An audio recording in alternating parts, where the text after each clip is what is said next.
Years ago, social media was used to interact with friends and share photos. Today, it is being used to discover brands, compare prices, and make purchases without ever stepping into the physical store.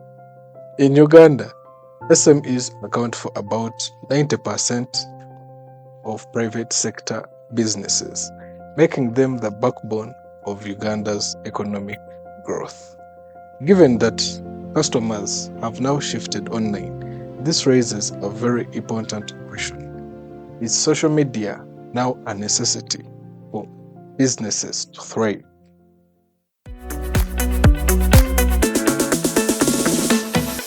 Today, I'm joined by Dr. Stanley Ssempijja, and his profile is a bit sophisticated because he's an entrepreneur, a pharmacist, and also a politician. So, let me give him an opportunity to introduce himself better. So I'm Stanley Ssempijja, a pharmacist by profession, an entrepreneur by birth, and a youth leader or a politician by choice. And I'm glad to be here with my brother, Mr. Israel.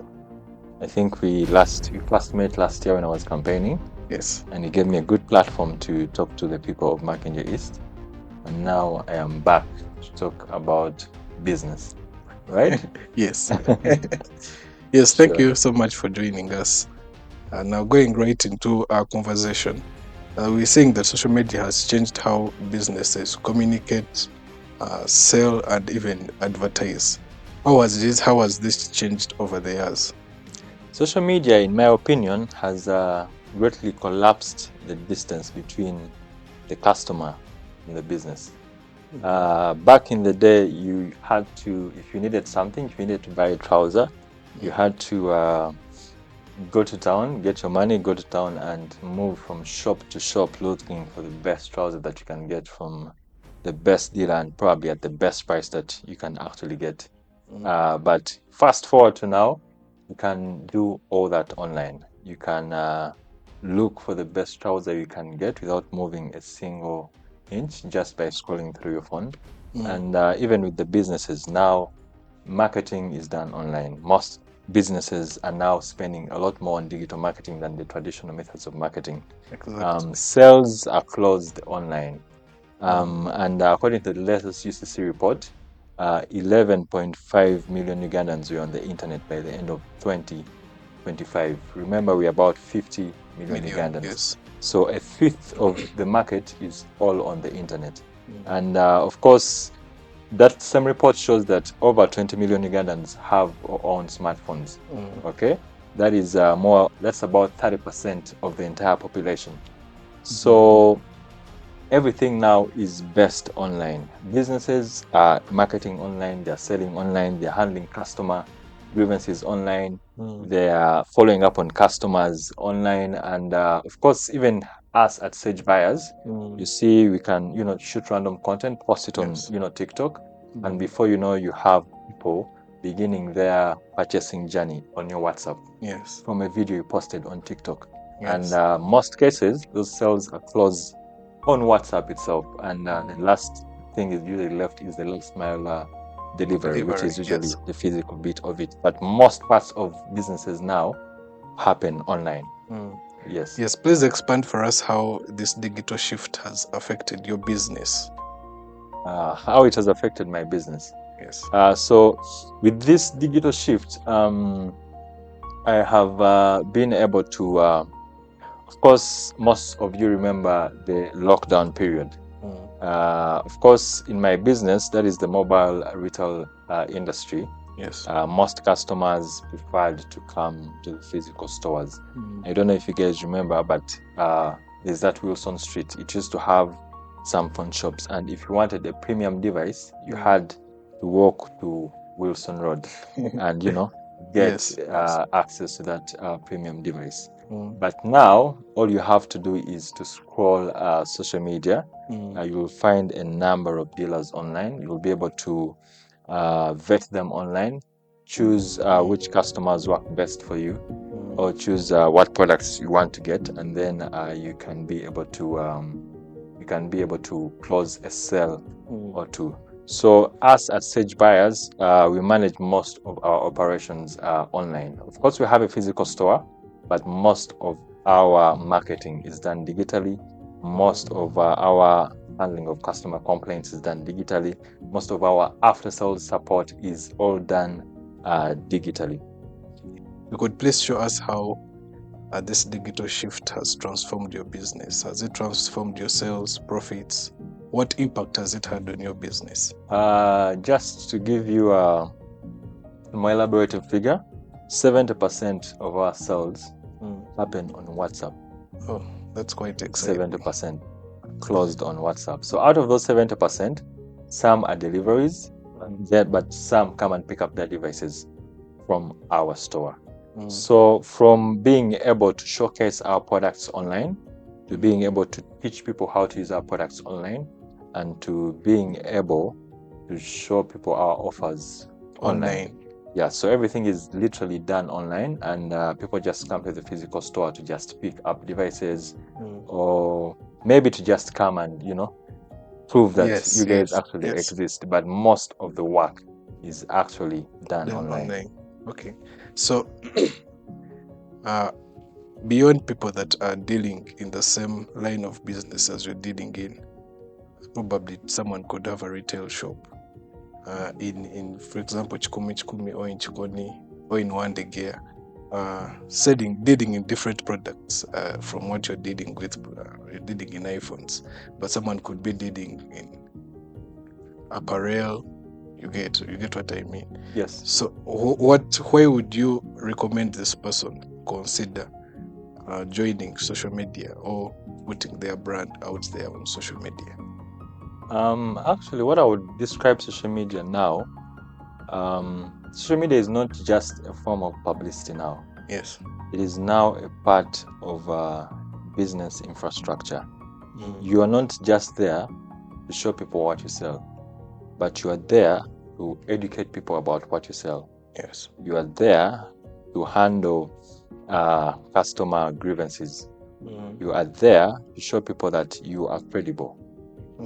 Okay? So it is not just about you being there to publicize and all that, but currently social media is parts of the business infrastructure of every business that wants to grow. As I told you, that over 11.4 million internet users by the end of 2025. Yes. So social media can give you access to those people without even trying much. As I told you, at Sage Buyers, we post content online. And the last video we posted was about our hire purchase plans. Yes. And over 6,000 people have viewed it on TikTok. And out of those 6,000 that have viewed it, we have over 15 inquiries on WhatsApp. So would you say who are ready to close? Yes. So it is not just for you to publicize, but it is for you to go there and teach people about your product. Of course, that positions you as a credible person if you can teach people about what you sell, handle people's complaints about your product, and also show people what you sell. So it is not just you posting to sell, but it's a mixture. It is you posting to educate people. It is you following up on your customers. It is you listening to customers' inquiries about your products, all that. So it is very, very important part of the business infrastructure in this day and age. So would you say that has been the most transformative campaign for your business? Or in case there's another campaign that transformed your sales or business, you could share about it? By far, my business practically started online. For those that don't remember, way back in 2019, I had a back and forth with a celebrity called Sheila Gashumba. Actually, I was here at my career university doing my bachelor's in pharmacy. I was in my last year. So we have that back and forth, and before I know, the internet is praising me for being the iPhone lord, because I was lecturing Sheila Gashumba about her phone. It was an iPhone Extra by then. So when I saw that attention from the people online, I decided to now start a real business. And not just a business. I started a movement. I started an enterprise that has the capacity to scale through East Africa, and all this started on a single social media platform. Yes. So actually, I was coming to that. Which which social media platforms do you think work best for businesses? For businesses, different social media platforms have different purposes. Yes. Okay, people on X want to hear your ideas. They want to hear your views about products that you sell. People on TikTok mostly want to be entertained. So you have to make Yes. sure you're publishing entertaining content there. Yes. Then people on Instagram love aesthetics. They love something that looks good. So people go to Instagram to check out how your brand is positioned aesthetically. Yes. Okay. And then finally on WhatsApp, people now come to WhatsApp to close. Usually when someone texts you, that is like the last phase of their analysis. They've checked your TikTok, they've checked your Instagram, they've checked your X, and now they want to make a purchase. So different platforms have different purposes. That is why at Sage Buyers, we don't post the same content on TikTok. We don't post videos on X. Yes. Because videos don't do well on X. Yes. X is just about you sharing your ideas and interacting with people, and WhatsApp is about closing. Someone is going to text you, how much is this? They expect you to reply within 5 minutes. And if you don't reply, they'll move on to the next.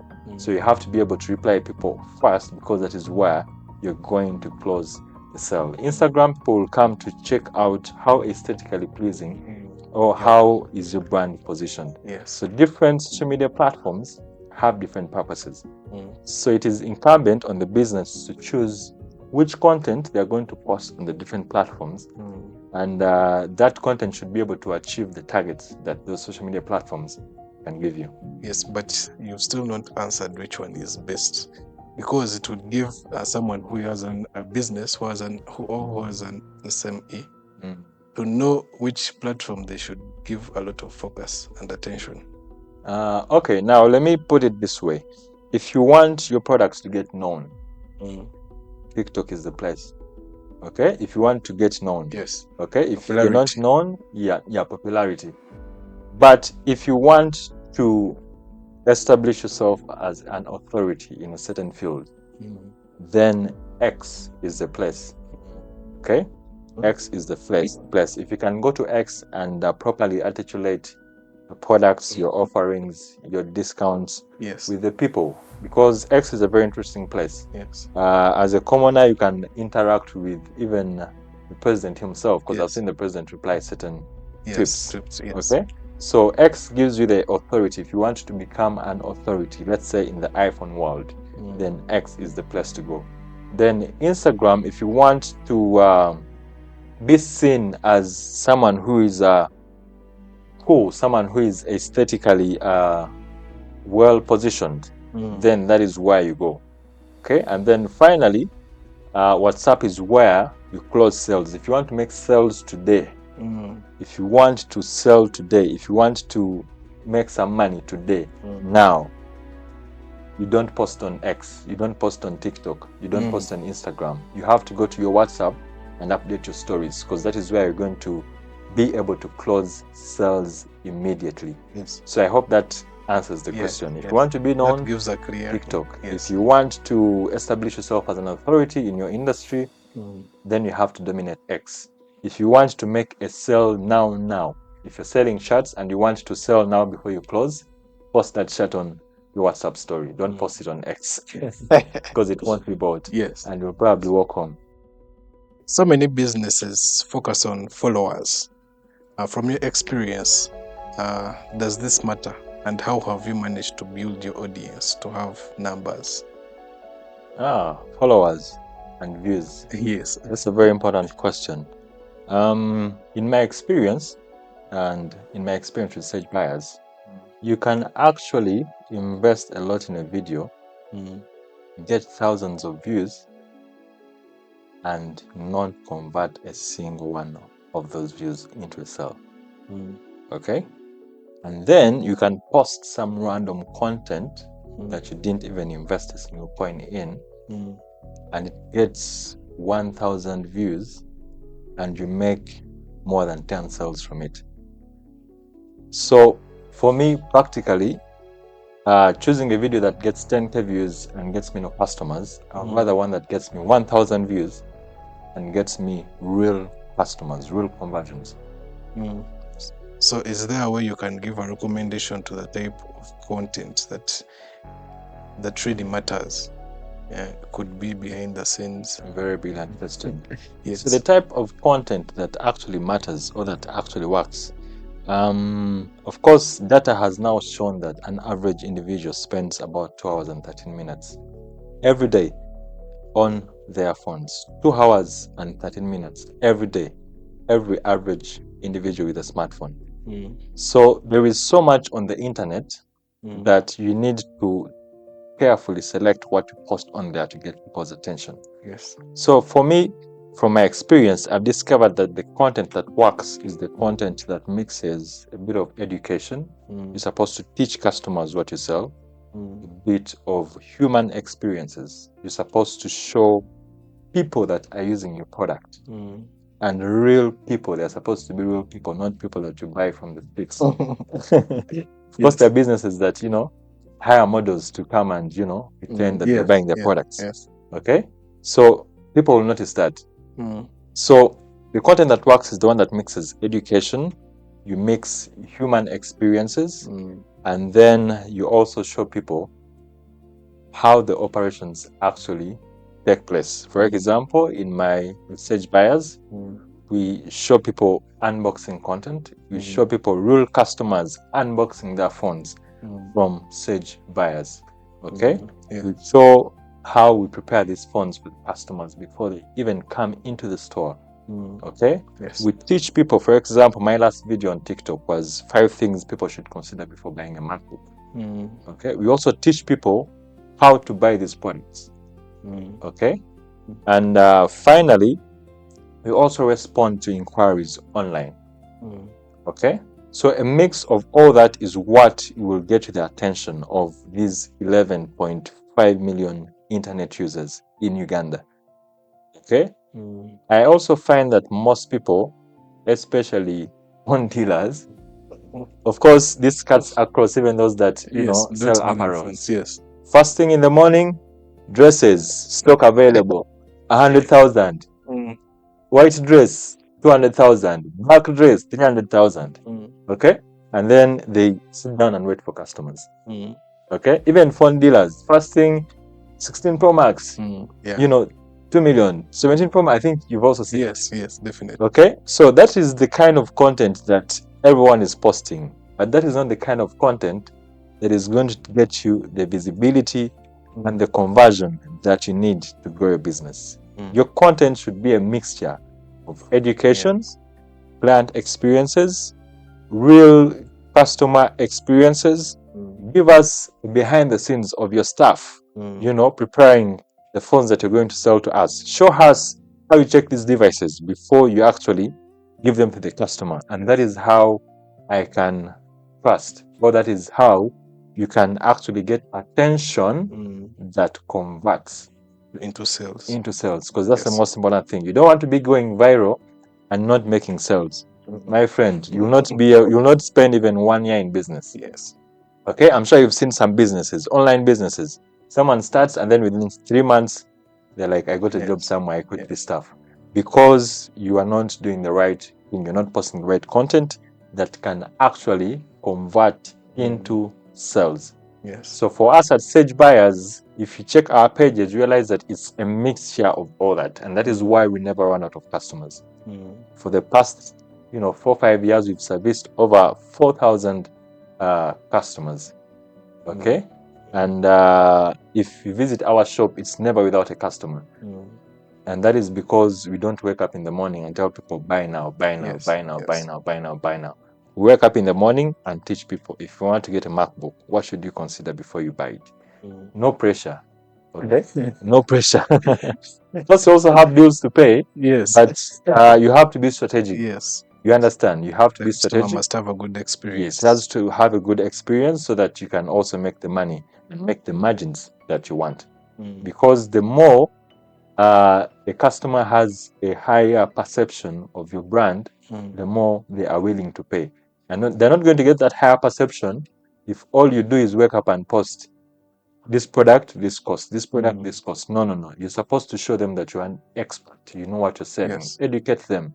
you're buying a shirt, how are you supposed to put it on? How are you supposed to style it? Yes. Where are you supposed to put it on to? Mm. You understand? And how are you supposed to take care of it? Mm. Okay, I'll buy from that person, that someone who just posts a Yes. shirt on this price. Yes. I'm sure you also agree with me on that. Yes, I definitely agree with you. Exactly. So you talked about an element of trust, and this gets me to think how customers, and I believe we are all customers, how customers can identify authentic brands. You know, someone can display something different from what they actually offer. And I had an experience recently where I bargained with someone online. They were selling something that such that each unit was 150,000. And then I was going to buy 2 units. So we agreed online that I'm going to buy 2 units at 250. So when I reached on ground, things were different. The man was tough. The man was tough, and he wasn't accepting any discounts. But I've already put in my time. I've already put in my transport. You get. So how can customers identify authentic brands? I've actually, I think, had a similar experience with you before. And I think some online sellers use that as a trick to attract customers. Online, they'll tell you a very low price, and then when you reach the place, they will increase the price because they know you're already in the place. You can't go back. Yes. So it happens a lot of time.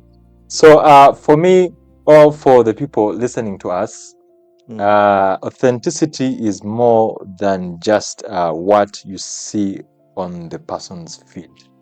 Okay, it's more than what you see on their timelines. There are certain things that you're supposed to consider. Okay, number one, things like physical presence. Okay, yes, they are online, but in case of anything, is the place you can go to and hold them accountable. Okay, and number two, human experiences or client experiences. Okay, some businesses will never post their customers. So how do I? Of course, some business can't post their customers because of privacy reasons. Yes. But for most business, I would expect to see people that have walked the same path that I'm about to walk. Okay. Then number three is consistency. Okay. There's a saying that nothing beats consistency. Okay. So if you see a brand is not consistent, actually they say consistent breeds trust. Yes. Okay, so for the business owners, I urge you to be consistent because that's the only way people can trust you. And then for the customers out there or the consumers, you need to look out for things like consistency. How often are these people posting? You realize that you go to some business pages and you notice the last posted 30 days back, and that's the same business you want to give business. What if they went out of business? Or what if they went bankrupt? Yes. Okay, so you should look out for that consistency. Yes. It's very, very, very important. And then lastly, communication channels. Okay, you will check some pages and you'll find that the number there is not reachable. That is also You understand? You will try to dial the number and it's not reachable. I've actually experienced it. Of course, I can't mention the brand, but it was one of those, most recommended brands. And I've Because also I was trying to buy carpets. It was one of the most recommended brand for carpets. I tried their number, it was off. And then I stubbornly decided to go to their premises. On reaching there, I was told these people closed 3 months ago because of rent. So you need to check the contacts, the communication channels. Is the WhatsApp number actually a WhatsApp number, or it's just, if you try to call the number, will it go through, or it's just, a number, things like that. So customers, look out for consistency, look out for those communication channels, and of course, look out for customer experiences. Before you trust a brand, don't just look at their feed and yes. and send money. Yeah, some people are also scared about negative criticisms. Yeah, negative comments and online criticisms. How do you handle such situations while protecting the reputation of your brand? You call them negative comments. Yeah, negative comments or criticism. Sometimes they're actually not negative comments. Oh, it's not banter. Sometimes there are real issues that your business has. Yeah. Okay? Yeah. Sometimes there are real issues that your business has. Actually, in most cases, in my experience, I realized that whenever this happens, it's exposing a given operational gap in your business. Okay, there's usually no fire without. There's no Yes. fire There's without no what? smoke There's without no smoke fire. without fire. Yes. So usually there is an operational gap that these people are trying to address. So in most cases, or if you want to build a reputable brand that people can trust, you're supposed to acknowledge publicly. Okay? If someone raises a concern about your business, you're supposed to acknowledge their concern publicly. You don't lose anything. Not privately. Not privately. Acknowledge publicly. Let people Okay. see that you've accepted your mistake, because Yes. these businesses are run by human beings. Yes. And human beings can't be perfect.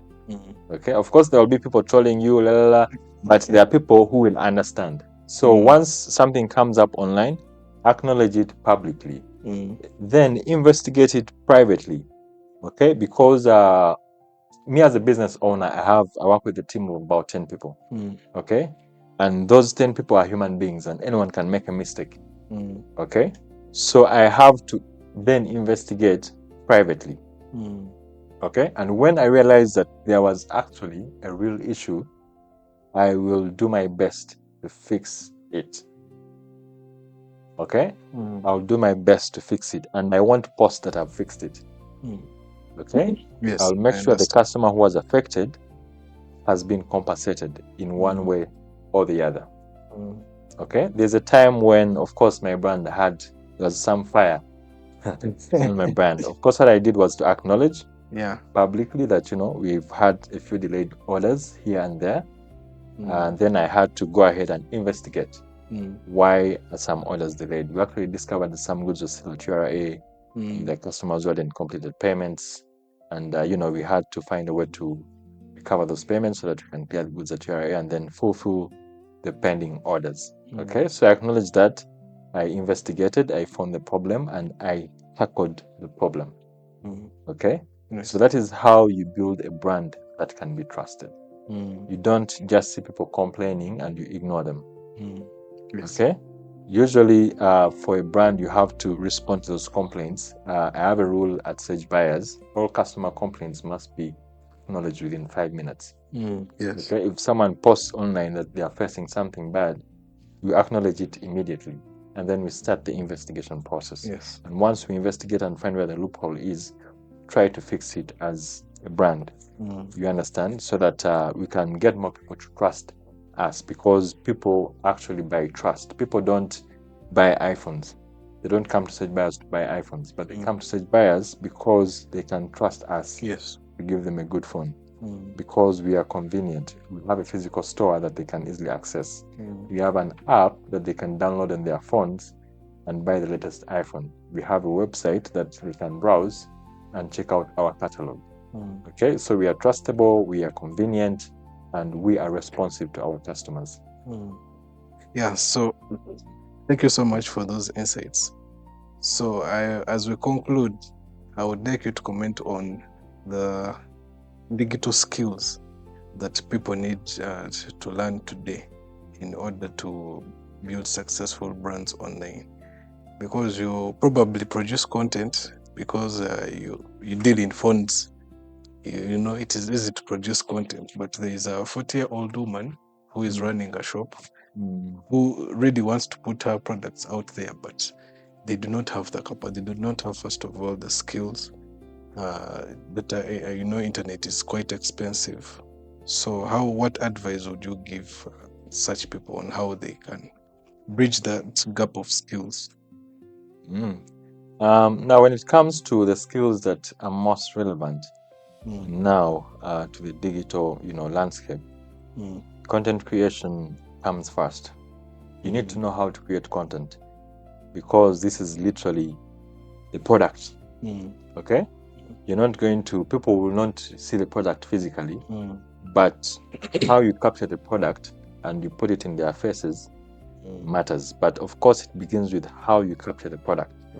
If you are selling that blazer and you send it to me, or I see it online in a picture that is not very clear, I'll not appreciate it. Yet it's actually good material. You can see the thread count is really rich.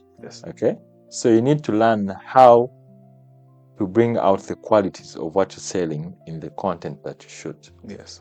Okay, as I said, you have a market of over 20 million people that you can access without paying a coin organically. Okay, so you being able to shoot the right content will separate you from your competitors.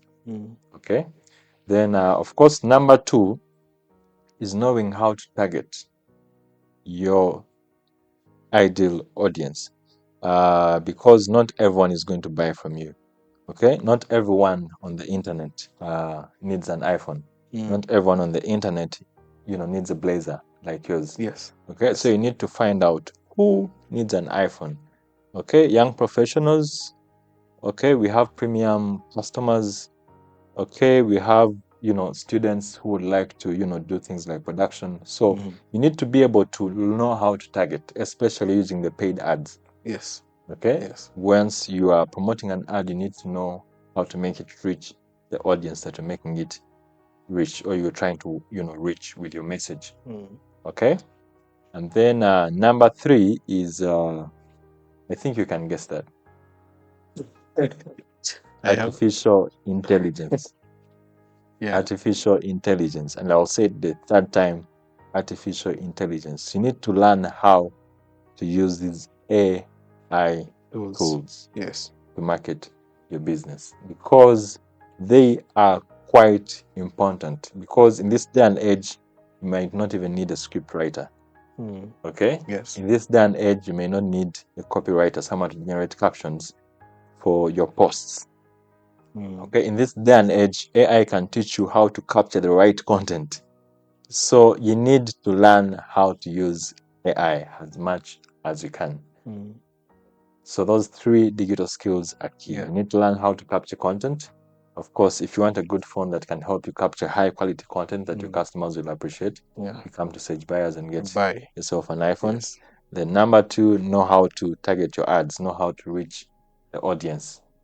Of course, if you're selling ladies' dresses and you're targeting men, my brother, you're going to starve.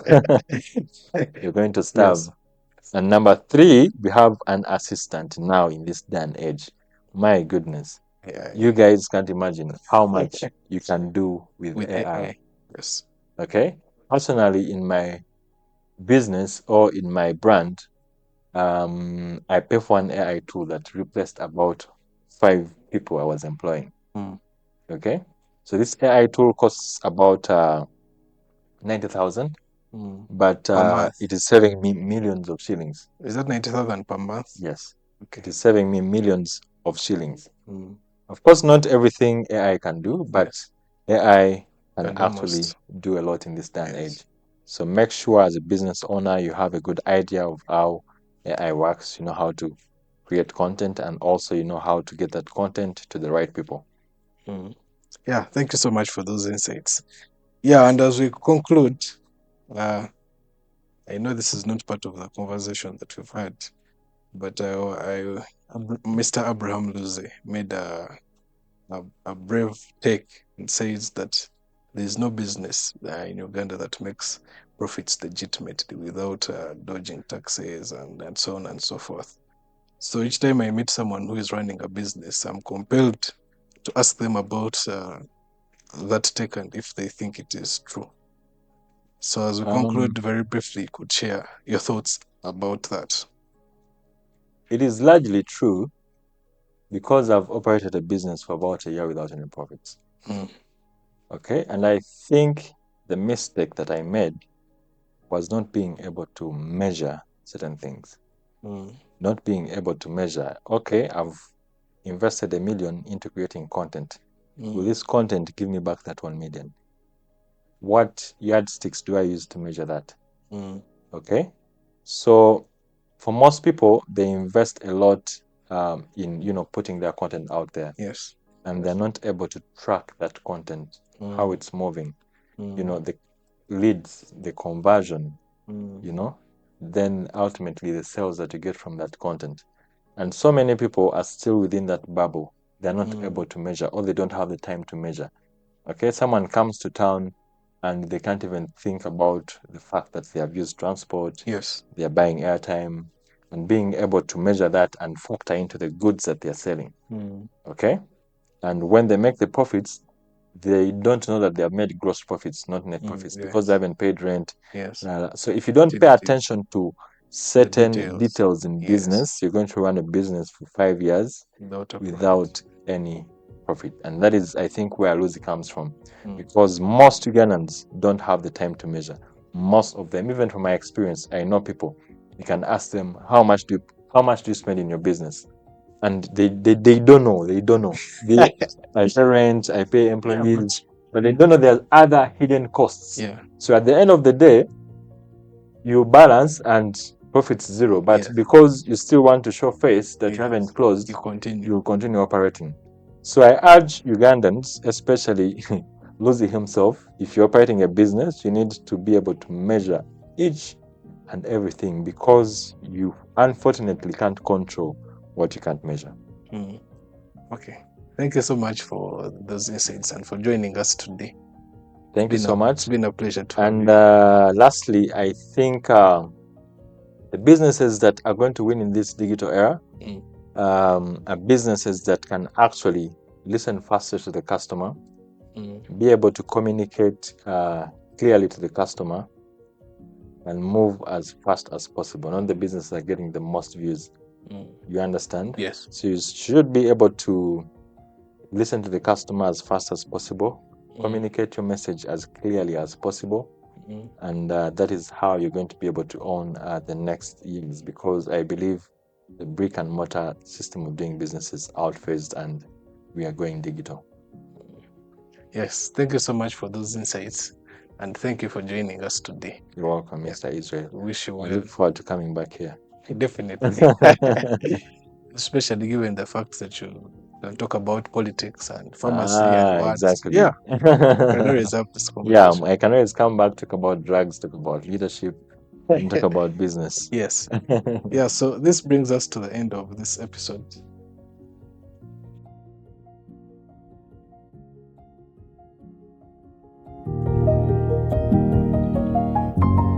I hope this conversation has been helpful to you.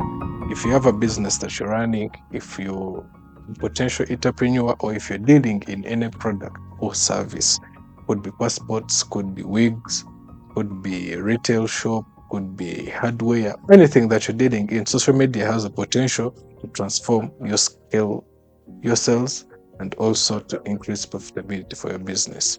As we wind up the week, thank you so much for tuning in up to this moment. Please do like, subscribe, and share.